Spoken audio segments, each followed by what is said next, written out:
انظروا يا رفاق، ها هو القط الذي يخاف من ظله. يا ويلي، الريح دفعتني.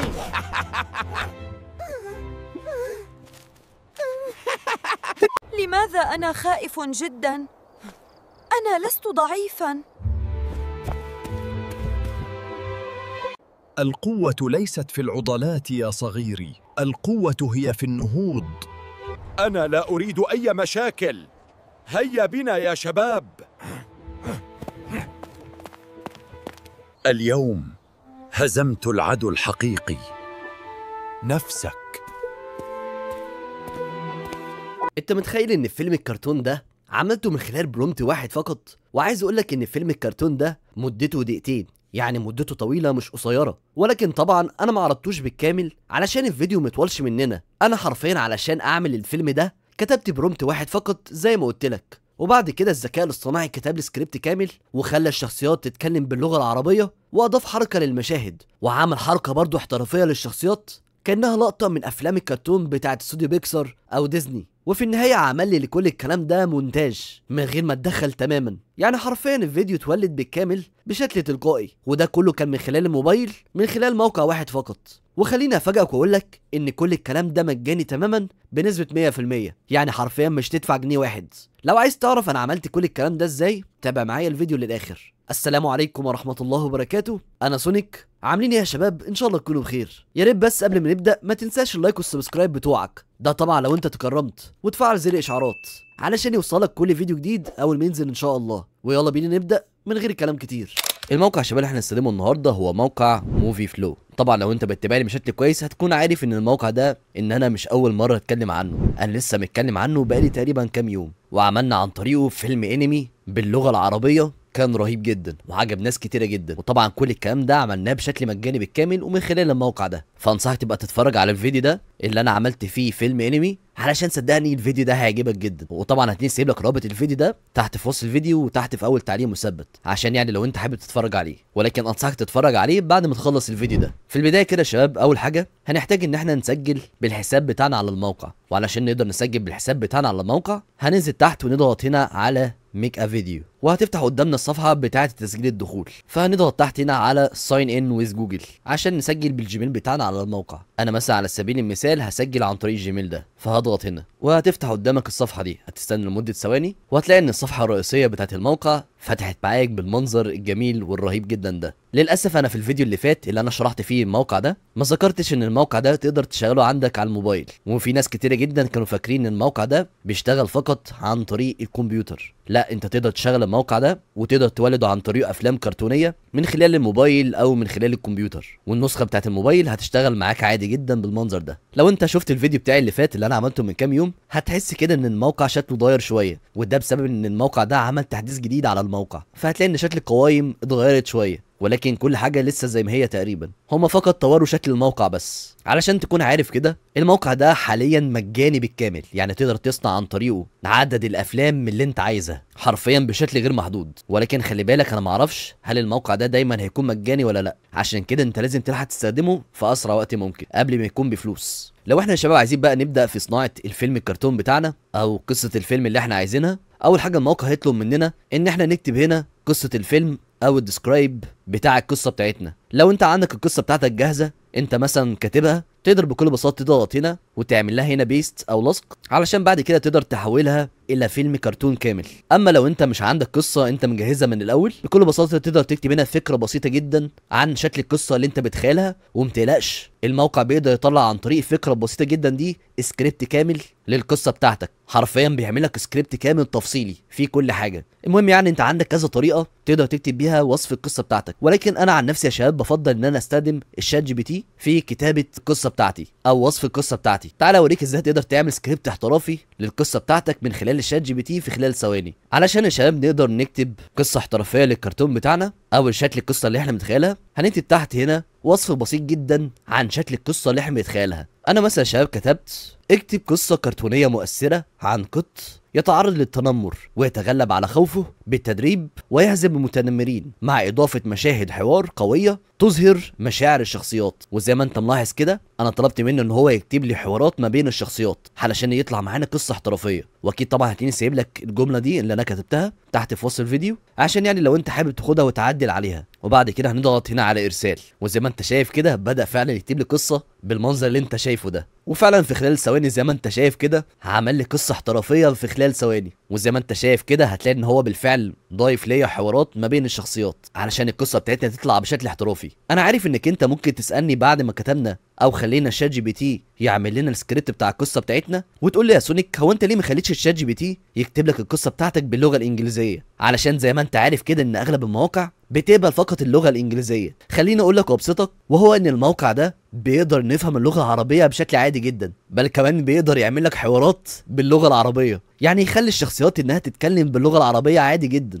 بدون اي مشكله، والكلام بيكون طالع مظبوط جدا، فمتقلقش من الحته دي. فاحنا يا شباب مش محتاجين خالص ان احنا نحول القصه بتاعتنا دي الى اللغه الانجليزيه. فدلوقتي يا شباب كل اللي احنا هنعمله هننزل تحت هنا في اخر الصفحه ونضغط تحت على العلامه دي، وبمجرد ما نضغط على العلامه دي هيعمل لنا نسخ للسكريبت اللي عمله لنا الشات جي بي تي في خلال ثواني. وبعد كده يا شباب هنرجع على موقع موفي فلو وهنروح على البوكس ده ونعمل بيست او لصق للسكريبت اللي كتبه لنا الشات جي بي تي. ولكن خليني امسح بس الحته اللي تحت دي اللي كتبها لي الشات جي بي تي علشان الحته دي احنا مش محتاجينها. تمام كده كويس، اعتقد كده كويس. زي ما انت شايف كده هتلاقي ان السكريبت بالكامل باللغه العربيه بالشكل اللي انت شايفه ده. وبعد كده يا شباب بعد ما كتبنا السكريبت بتاعنا او وصف القصه بتاعتنا هننزل تحت هنا ونضغط على علامه السيتنجز او العلامه دي بالشكل ده، وهيتفتح قدامنا الفيديو سيتنجز او اعدادات الفيديو. اول حاجه يا شباب هنحتاج ان احنا نعملها وهو ان احنا نروح هنا عند اللانجوج او اللغه وهنضغط هنا، وزي ما انت شايف هتلاقي عندك فيه لغات كتيره جدا، وطبعا من ضمن اللغات دي لو انت خدت بالك كده هتلاقي ان اللغه العربيه موجوده هنا، وده شيء طبعا جميل جدا. فهنضغط هنا على اربك. لو انت كده خدت بالك هتلاقي ان في خيار مكتوب عليه AI Copilot. علشان تكون عارف الخيار ده بيعمل ايه، الخيار ده لو انت فعلته من هنا وهو اصلا بيكون متفعل بشكل تلقائي بالمنظر ده، الخيار ده بتستخدمه لو انت عندك قصه ولكن مش كامله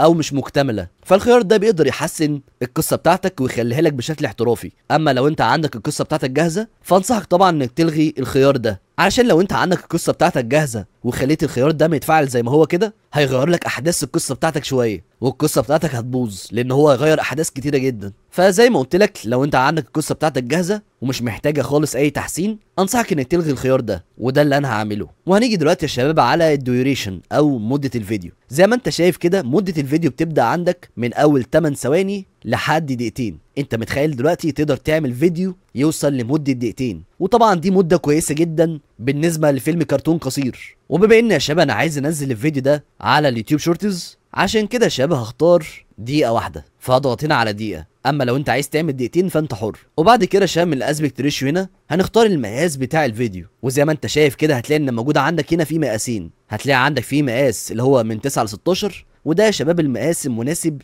للفيديوهات الطوليه اللي هي بتكون بالطول زي التيك توك واليوتيوب شورتز والانستجرام ريلز والكلام ده. اما تاني مقاس هتلاقيه موجود عندك وهو المقاس اللي بيكون بالعرض اللي هو بيكون مناسب للفيديوهات اليوتيوب الطويله زي الفيديو اللي انت بتتفرج عليه دلوقتي. انا عن نفسي يا شباب هختار المقاس ده اللي هو من 9 ل 16 اللي هو مناسب لفيديوهات الريلز. وبعد كده يا شباب هننزل عند اهم حاجه وهو الفيديو ستايل او اللي هو معناها باللغه العربيه اسلوب الفيديو. لو احنا يا شباب ضغطنا هنا بالمنظر ده زي ما انت شايف كده هتلاقي ان عندك فيه اساليب كتيره جدا للفيديو. طبعا انت بتختار اسلوب الرسم بتاعك على حسب القصه بتاعتك، يعني مثلا لو القصه بتاعتك كرتونيه اكيد طبعا تختار حاجه 3D تكون كرتونيه. اما طبعا لو القصه بتاعتك هتكون انمي او حاجه زي كده فبتختار مثلا حاجه زي 3D جابانيز مانجا اللي هو الخيار ده، وهتلاقي برضه فيه فوق خيار تاني مكتوب عليه جابانيز كوميكس فده برضه مناسب للانمي وكده. المهم يعني انت تختار من هنا الاسلوب اللي يعجبك. انا يا شباب بما ان انا عايز اعمل فيلم كرتون فانا بالنسبه لي يا شباب الاسلوب ده ممتاز جدا اللي انا مشاور لك عليه ده. فعلا يا شباب الاسلوب ده بيطلع نتيجه رهيبه جدا.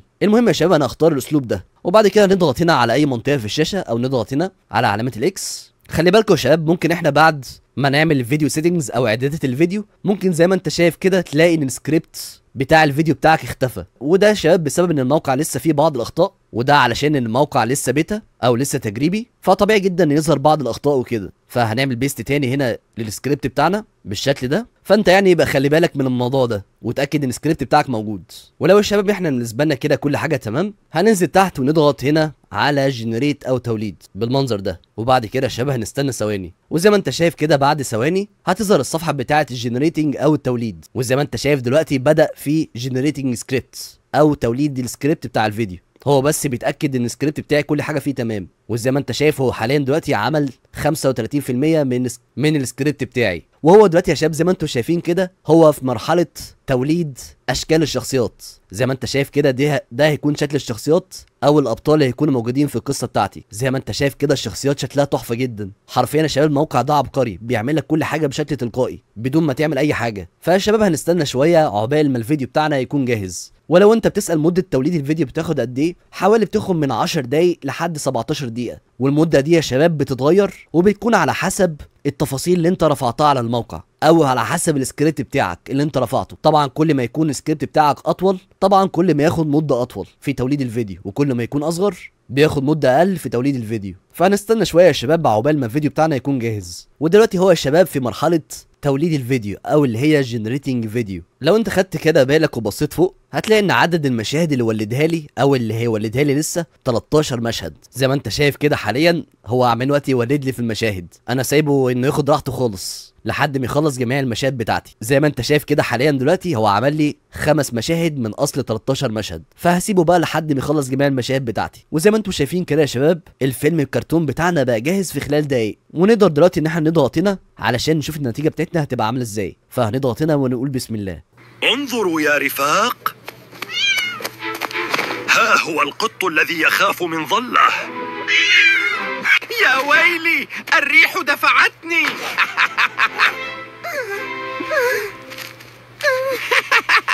لماذا أنا خائف جدا؟ أنا لست ضعيفا. القوة ليست في العضلات يا صغيري، القوة هي في النهوض.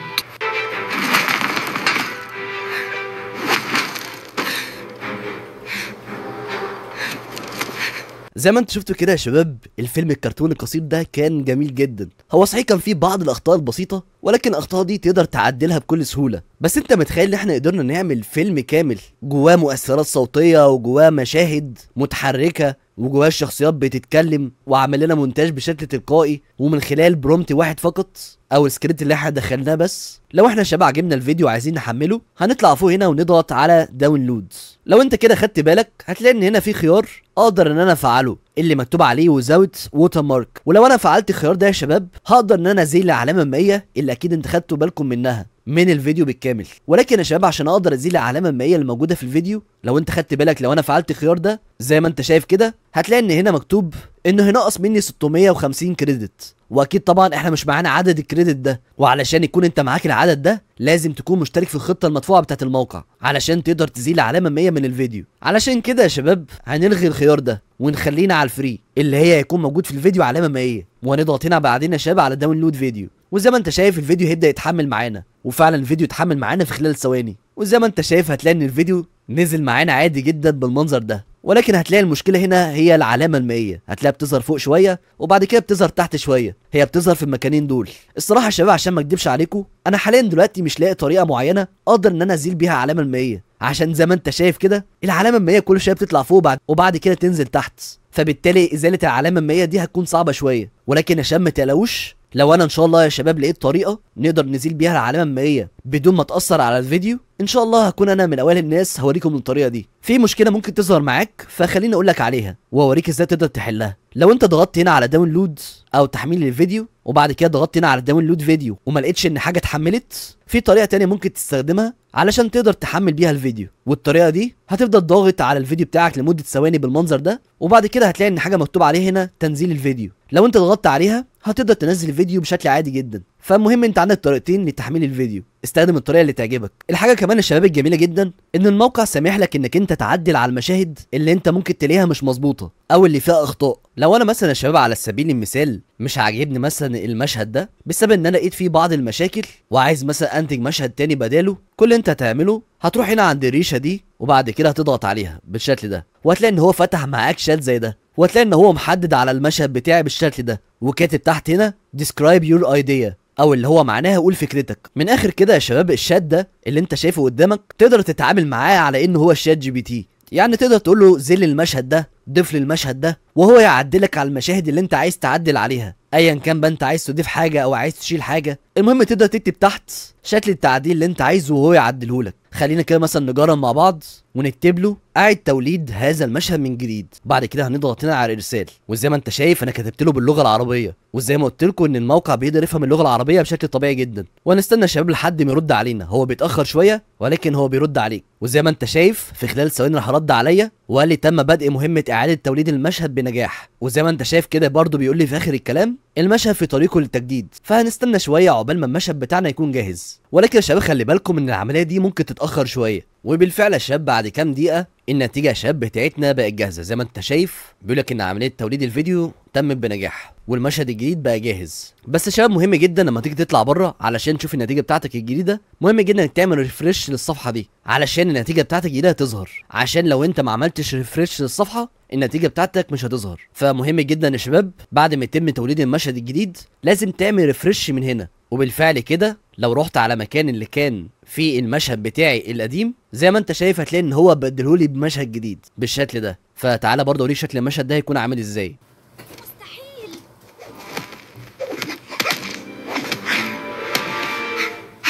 زي ما انت شايف بدلهولنا بشكل احترافي جدا. ولكن لو انت خدت بالك كده هتلاقي ان في مشكله، وهتلاقي ان الفيديو اللي ولدهولنا عرضي مش طولي. فيبقى خلي بالك انت من الموضوع ده. فمهم جدا لو انت عايز الفيديو بتاعك يكون طولي مهم جدا انك تكتب عندك في الشات انك انت عايز الفيديو بتاعك يكون طولي. انت ممكن بقى عن طريق الشات ده تكتب بقى الحاجات اللي انت عايز تضيفها او الحاجات اللي انت عايز تعدلها، بل كمان ممكن تغير المشهد ده بمشهد تاني خالص. المهم يعني تقدر تعدل على الفيديو بتاعك زي ما انت عايز. يعني ما تنساش طبعا بعد ما انت تعدل الفيديو بتاعك وتضيف التعديلات اللازمه ما تنساش انك تروح هنا على الاخر كده وتضغط على الفيديو ده علشان ده الفيديو الكامل. وبعد كده ما تنساش طبعا انك تحمل الفيديو من هنا علشان الفيديو بتاعك يتحفظ بعد ما انت عملت تعديل. وبس يا شباب دي كانت حرفيا اسهل طريقه تقدر تعمل بيها افلام كرتون من خلال الموبايل بس بشكل مجاني بالكامل من خلال فقط برومت بسيط تكتبه هنا من غير بقى تعمل مونتاج ووجع الدماغ ده. لو انتوا بقى يا شباب حابين النوعيه دي من الفيديوهات وعايزيني ان انا اكتر من فيديوهات بتاعه الموبايلات يا ريت تكتبوا لي تحت في التعليقات،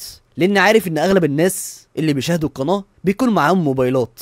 بس مهم جدا تكتب لي تحت في التعليقات علشان اعرف انكم مهتمين بالموضوع ده. واكيد طبعا هتلاقيني سايب لك رابط الموقع ده تحت في وصف الفيديو وفي اول تعليق مثبت علشان تدخل تجربه على طول. ولو انت مهتم بافلام الانمي انصحك تتفرج على الفيديو ده اللي ظاهر قدامك على الشاشه. صدقني الفيديو ده هيفيدك جدا. زي ما انتم شفتم كده يا شباب انا حرفيا ما بخلتش عليكم باي معلومه، فاتمنى منكم كمان ما تبخلوش عليا بلايك وسبسكرايب وانكم تفعلوا زر الاشعارات علشان يوصلكم كل فيديو جديد اول ما ينزل ان شاء الله. كان معكم سونيك، ان شاء الله يا شباب اشوفكم في الفيديو اللي جاي. في امان الله.